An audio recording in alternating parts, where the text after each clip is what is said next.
In this chapter, we are studying theories of economic growth. Basically, how does a region go from producing almost nothing to become a metropolis? And we're going to start with the model of stages of growth. They were presented in the literature by two authors independently, but their analyses are very similar. So what we will be doing is we're going to set up a model where a very small economic area, think of a county in the middle of nowhere, and then this county will over time become a metropolis.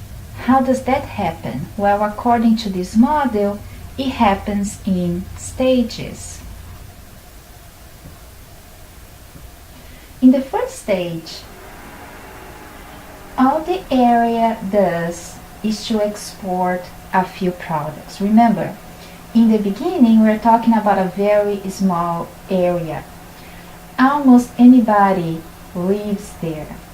Therefore, whatever they produce, they have to sell to people outside the area. Remember, exports in our context mean selling to a buyer from outside the region. It doesn't mean selling to another country. It means selling to anybody who lives outside our region, our area of interest.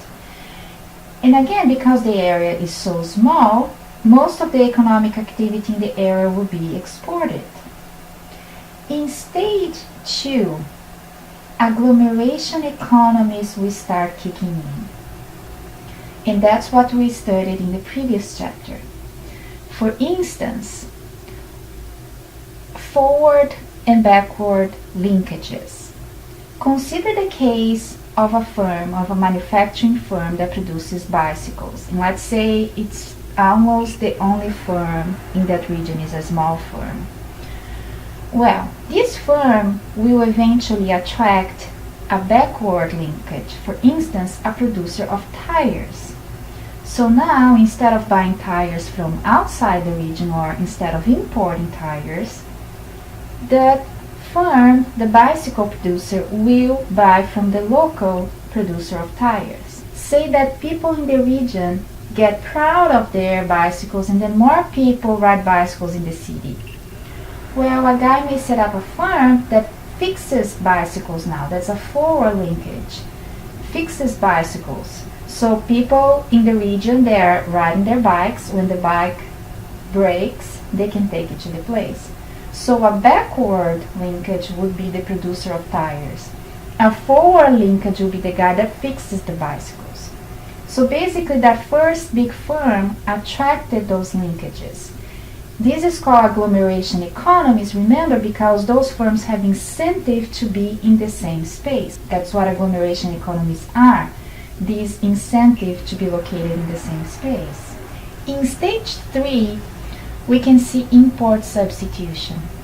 Instead of buying everything from outside the region, as the economy in the region starts to grow, residents start buying from inside the region. For instance, let's say that before the backward and forward linkages were attracted to the city, there was no restaurant, so people had to go outside of the region if they wanted to eat out.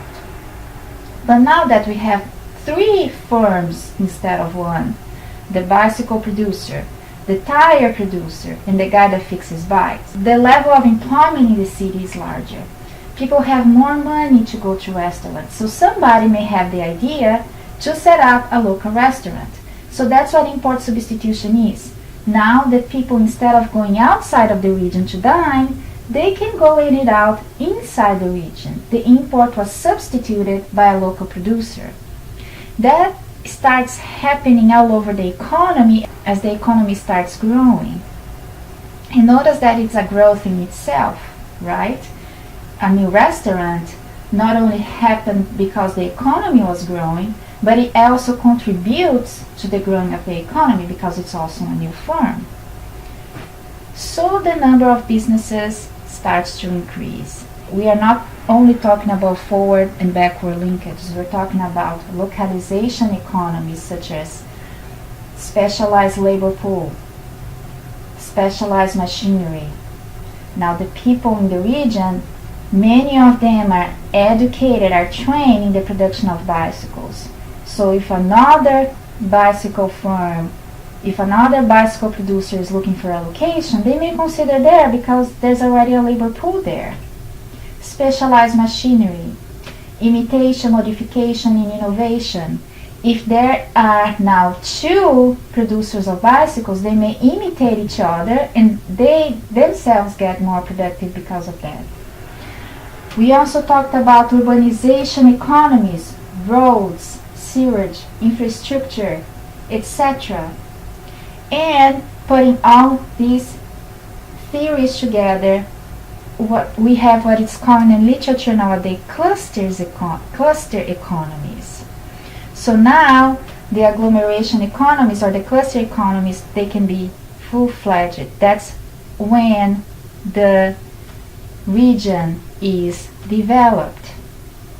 So stage 5, this virtuous cycle, one firm attracting another because of agglomeration economies, because of the advantages of being together, results in the ability to develop new growth generators. Once an area reaches a critical mass, the local economy has sufficient resources to create new things, improve what and how they produce the new things, copy what others have done. Basically, once you achieve this critical mass, the economy will flourish without any outside help. Okay? As a result, the region ensures its continued growth and fully ensure against absolute decline. Now, that is a very strong statement. The literature has sort of disproven that. Many authors criticize that strong conclusion of this model. But it certainly reduces the probability of absolute decline, even though we cannot say that it ensures against absolute decline. Now here we have an opportunity to review the role of the economic developer. Think about that. In the stage 5, virtuous cycle, ability to develop new growth generators. Although the model assumes that over time a region will get to that point, many regions have been stagnant for decades. Many regions have never developed. Why is it the case? The reason is complementarities. Nobody has the incentive to be the first. Let me give you an example. Let's say a firm, a big manufacturing firm, is looking for a location. This manufacturing firm requires skilled labor. If you were setting up this big firm, would you choose to locate in a rural economy in the middle of nowhere where there is no skilled labor? If you know your firm needs skilled labor, you're not going to locate in the middle of nowhere. On the other hand, assume a person is born in that county which is the middle of nowhere and there are no jobs that require skilled labor. If that person is not planning to move, does that person have incentive to get an education and become skilled labor? No. Who comes first? The firm that requires skilled labor or the skilled labor? Meaning, if there are no firms there, why would somebody get an education if there are no jobs that require skilled labor? So who comes first? The skilled labor or the jobs or the firms? Who comes first, the chicken or the egg? That is an example of complementarities. And remember, complementarities are the source of agglomeration economies. Agglomeration economies mean firms have incentive to be together. Well, firms have incentive to be together when they complement each other. But whenever we have complementarities, nobody wants to be the first. If you're setting up a firm, you're going to locate in a region that already have the complementarities, not in the middle of nowhere. You're going to locate in a region that already have the skilled labor. And that's when the economic developer should act. In fact, the most typical economic development policy is to promote strategic education. For instance, train workforce with the requirements of manufacturing jobs, of a particular type of jobs, or it doesn't have to be manufacturing, it can be like healthcare, for instance.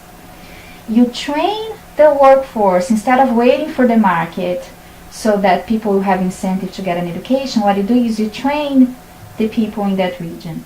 And then when the economic developer goes to a meeting, it can present the following fact: hey, we have the labor force for you, why don't you go to a region? So because of when we have complementarities, nobody has incentive to be the first. That's when the economic developer intervene and create the incentives for them to be together. To solve the problem of the chicken and the egg, that's often the main task of the economic developer. Now, continuing with your model here after this parenthesis, simultaneously, not only economic areas but products develop in cycles. To develop a new product, a firm often requires advanced technical skills, support of other businesses, and production feasibility, so they need a metropolis. Now, a good example of that would be the calculator. When the calculator was invented, it was a big thing. So it was only available in big cities as it was being developed. They wanted to see how the demand would be. The producer needed feedback from the demand from improve the product. It really took the most skilled engineers to come up with the calculator. But as the production process has become more routine, the need for skills, business support, and flexibility decreases. Eventually, the producers mastered how to produce a calculator. They didn't need that much help anymore. So now firms tend to relocate not in the big cities where the big engineers are, but they tend to relocate to other areas where labor is cheaper. So that leads us to another lesson. Metropolis do not grow by simply doing more of what they have done previously, because these activities seek low-cost locations. In a metropolis, the economic activity is not based on what was developed in the past. They are not producing calculators anymore. You have to do things in new ways. You have to have innovation. That has to be the base of the economy in a metropolis, because once an activity becomes standard, the producers leave. Economies expand by developing new kinds of work, usually an extension or a modification of previous activities. Add new work to old. Keep innovating. That's how a region will continue to grow.